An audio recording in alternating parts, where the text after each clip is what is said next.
একদল সাহসী অভিযাত্রী যারা পিরামিডের গভীরে লুকিয়ে থাকা এক কিংবদন্তি ঝর্ণা খুঁজছে প্রবেশ করে এক বিশাল হলঘরে।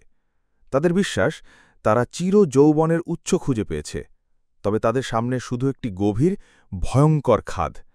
এটি দেখতে একেবারেই ঝর্ণার মতো নয়, বরং এক বিশাল ফাঁদ। তারা হতাশ হয়ে যখন ফিরে যাওয়ার কথা ভাবছে, তখনই দলের একজন সদস্য দেওয়ালে একটি অদ্ভুত নকশা দেখতে পায়। সে একটি বোতাম ঘোরাতেই ছাদ খুলে যায় এবং সেখান থেকে একটি সিঁড়ি বেরিয়ে আসে।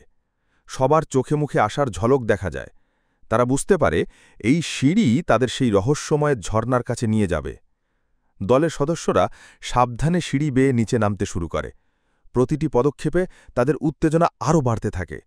অবশেষে তারা নিচে পৌঁছে দেখে মাঝখানে একটি ছোট ঝর্ণা রয়েছে।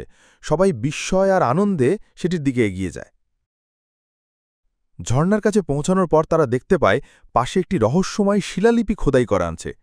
শিলালিপিটি পাঠ করার পর তাদের আনন্দ নিমিষেই ভয়ে পরিণত হয়।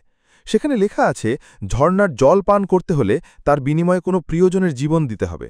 দলের এক নারী সদস্য এই কথা বিশ্বাস করে এবং আর এক সদস্যকে জল পান করার জন্য জোর করতে থাকে, কিন্তু সে তার দিকে বন্দুক তাক করে। পরিস্থিতি যখন জটিল, তখন দলের প্রধান এগিয়ে আসেন।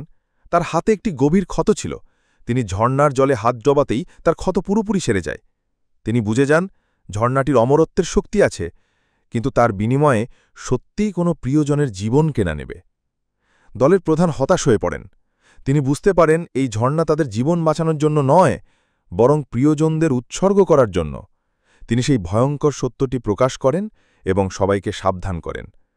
ভিডিওটি শেষ হয় দলের সদস্যদের মুখে অবিশ্বাস, হতাশা ও ভয়ের ছাপ দিয়ে, কারণ তারা এমন একটি আবিষ্কার করেছে যা তাদের সবচেয়ে বড় কষ্ট দেবে।